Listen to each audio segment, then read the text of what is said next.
नेपाल से जो खबरें निकल के आई थी वो आपके साथ मैंने शेयर करी, लेकिन अभी भी कई तस्वीरें आ रही हैं और उस पूरे मामले के पीछे किसका हाथ बताया जा रहा है उसको लेकर की भी चर्चा है। और भारत के अंदर जो मीडिया है वो कैसा नैरेटिव बना रहा है नेपाल के मामले को लेकर के शेयर करेंगे आपके साथ। और कुछ तस्वीरें महाराष्ट्र से आई हैं वो आपके साथ शेयर करेंगे। साथ ही साथ जिस तरीके से जेनजीज ने बीजेपी आईटी सेल का एक्सपोज करना शुरू किया है वो आपके साथ शेयर करेंगे। और ध्रुव राठी का भी रिएक्शन है वो भी। और उसी के साथ साथ गोदी मीडिया किस तरीके से पलटी मार रहा है। कुछ वक्त पहले तो स्टूडेंट्स के नाम पर जो प्रोपेगेंडा चल रहा था अब उनके साथ रील बना रहा है। काफी सारी अपडेट्स होने वाली है इस वीडियो में। तो आगे बढ़ने से पहले आप सभी से गुजारिश है कि जो पुराने हैं वो तो वीडियो को शेयर करें, लेकिन जो नए हैं वो चैनल को सब्सक्राइब करें। खबर नेपाल से है।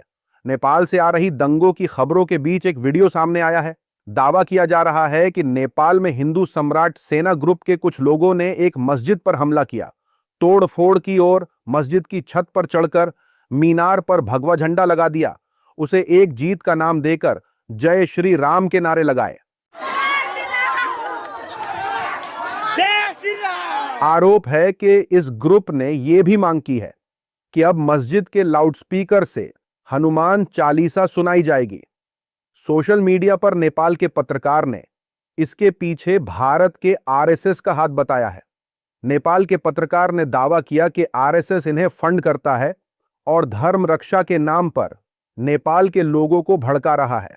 नेपाल को कॉन्स्टिट्यूशन खत्म करके एक ही धर्म को हिंदू राष्ट्र बनाने वाला जमात था। मंदिर के सामने डीजे नाच रहा था। पुलिस आके ये सब बंद करो बोला तो पुलिस के ऊपर हमला कर दिया, तो पुलिस ने गोली मारा, है ना, सबको भगाया तो एक मर गया उधर में। पुलिस को गोली से मरा है, आज मुसलमान ने मारा बोल रहा है ना। ये लोग आरएसएस फंड करता है। जब मोदी भारत में 2014 में आया तब से ये लोग उभर के आया है। मोदी का प्रोक्सी, बीजेपी का प्रोक्सी नेपाल में दंगा फैलाता रहता है। वहीं नेपाल में हुए दंगों को देखकर सुदर्शन न्यूज का सुरेश चाभांके नेपाल के प्रधानमंत्री से अपील कर रहा है कि नेपाल देश से सारे मुसलमानों का सफाया कर दो, नेपाल को मुस्लिम मुक्त नेपाल बनाने का काम करो और जिहादियों का खात्मा करने में उनका साथ दीजिए। सुरेश चाभांके के इस वीडियो को लेकर लोगों ने सरकार और पुलिस से मामले में एक्शन लेने की मांग की है। महाराष्ट्र के पुणे से एक वीडियो सामने आया है जिसे लेकर बवाल खड़ा हो गया है।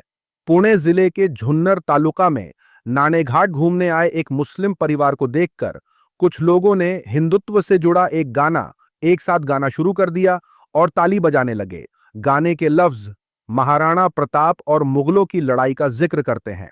दावा किया जा रहा है कि इस ग्रुप में मौजूद आर्य पाटिल ने इस मामले का वीडियो रिकॉर्ड किया और उसे अपने इंस्टाग्राम अकाउंट पर पोस्ट कर दिया। देखते ही देखते ये वीडियो दूसरे सोशल मीडिया प्लेटफॉर्म्स पर फैल गया है। लोग इस मामले को देखकर सख्त ऐतराज जता रहे हैं।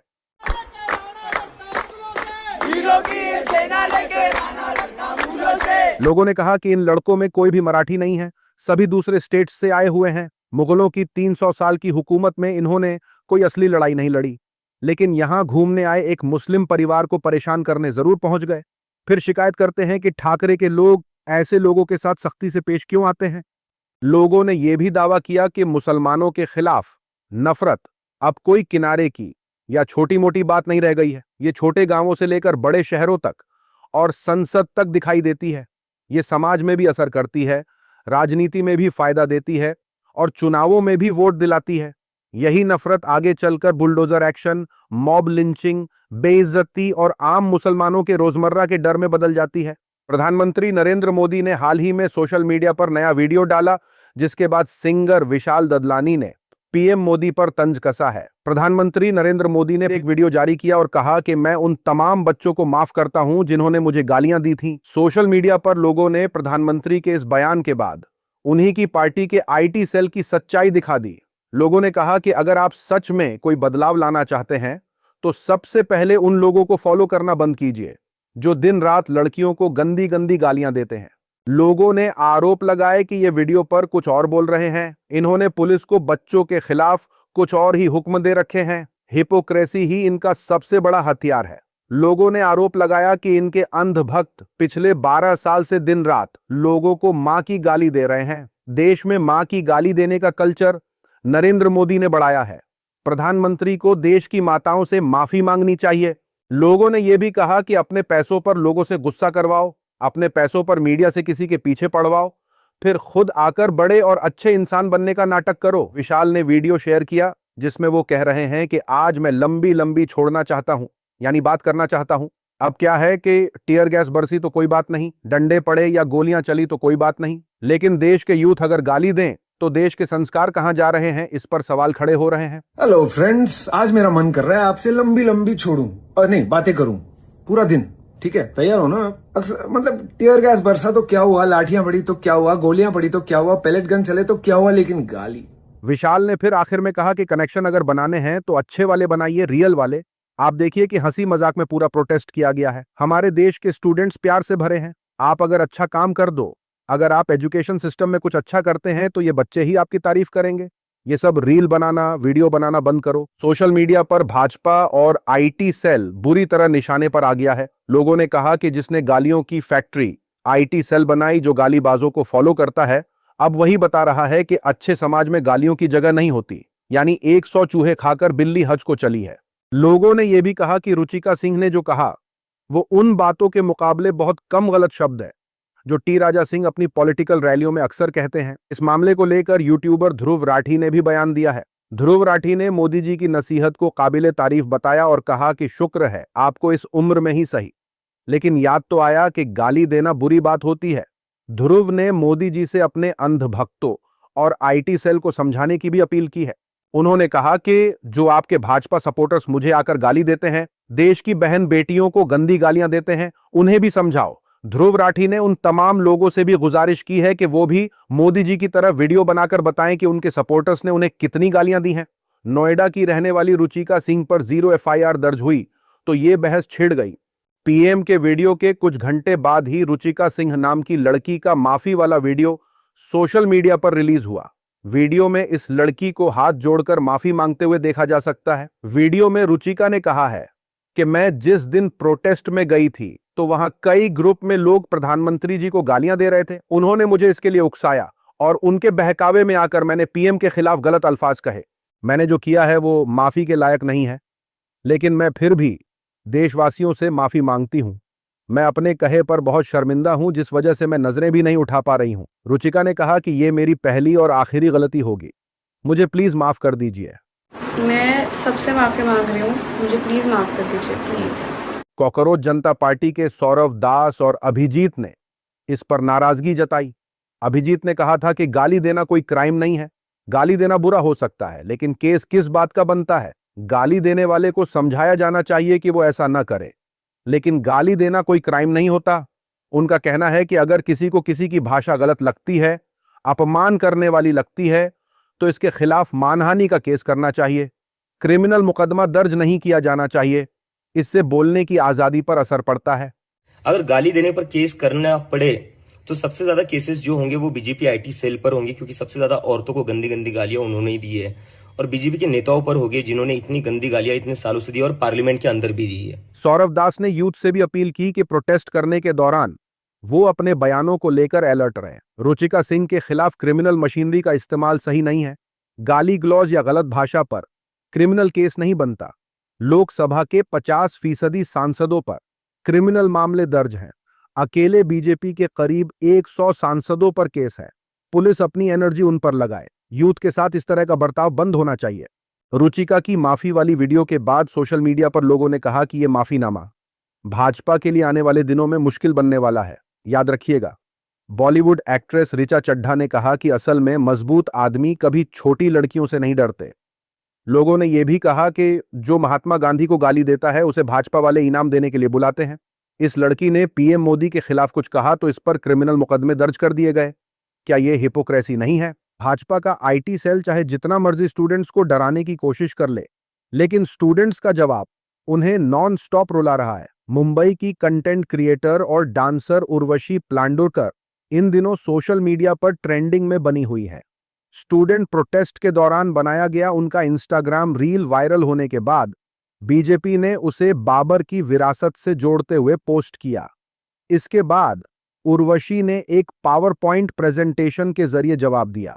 जो सोशल मीडिया पर वायरल हो गया। Point number 1, your caption game is very weak. तुम्हारा चैट जीपीटी तुम्हें अच्छे रिस्पॉन्सेज नहीं दे रहा है गाइस। व्हाट इज बाबर की विरासत? हम कोई भी रिलेट नहीं कर पा रहे। Make it more relatable. Point number 2, divide and rule in 2026। तुम उन जेंजी को डिवाइड करना चाहते हो जिनके यूनिटी ने पार्लियामेंट को जेंजी टर्म सिखा दी। Logic is not logic. Cockroach Janata Party ने अपने अकाउंट से उर्वशी के वीडियो की तारीफ करते हुए कहा कि बीजेपी ने उन्हें बदनाम करने की कोशिश की, लेकिन उन्होंने शानदार प्रेजेंटेशन के जरिए जवाब दिया। वहीं लोगों ने कहा कि अपनी ही कब्र कैसे खोदी जाती है, ये बीजेपी की नॉन स्टॉप हो रही ट्रोलिंग से सीखिए। अब नई पीढ़ी बीजेपी ट्रोल्स को उन्हीं की जुबान में जवाब दे रही है और इससे मामला और बढ़ सकता है। वहीं कांग्रेस नेता राहुल गांधी ने भी इस मामले से जुड़ा कंटेंट अपनी इंस्टाग्राम स्टोरी पर शेयर किया। ये देखिए एंकर चित्रा त्रिपाठी किस तरीके से ट्रोल हो रही है। स्टूडेंट्स के प्रोटेस्ट के वक्त गोदी मीडिया और आईटी सेल ने स्टूडेंट्स के खिलाफ तरह तरह के नैरेटिव चलाए। गोदी मीडिया तो दिन रात इन स्टूडेंट्स के प्रोटेस्ट को बदनाम करने में लगा था।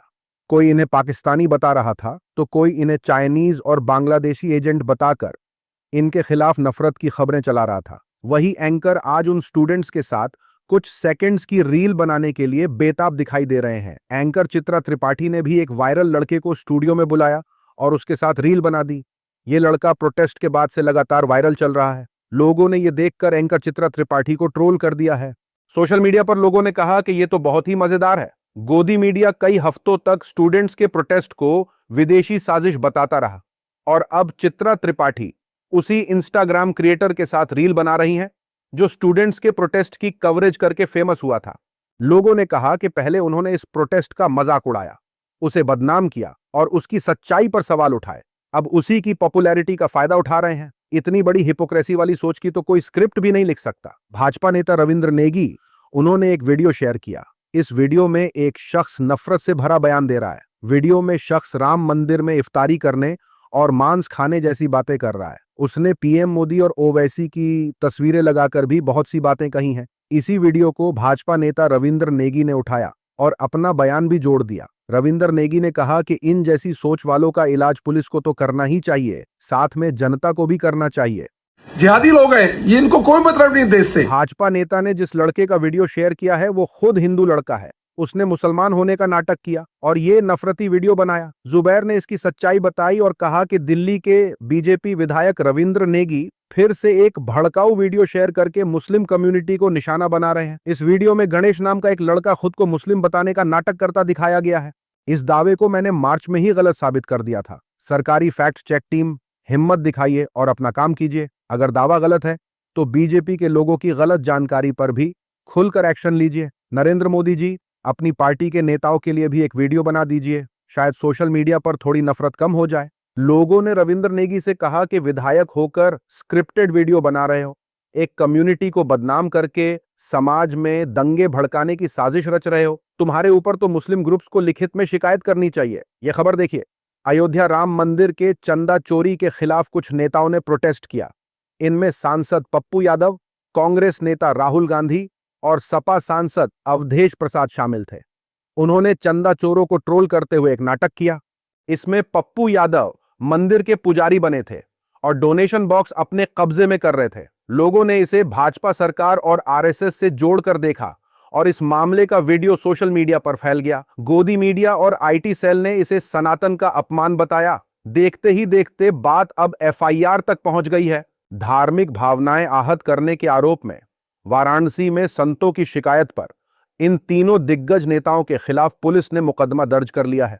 हिंदू संगठनों और साधु संतों का कहना है कि भगवा कपड़ों को चोरी जैसे काम से जोड़कर पूरे हिंदू समाज और सनातन धर्म का अपमान किया गया है।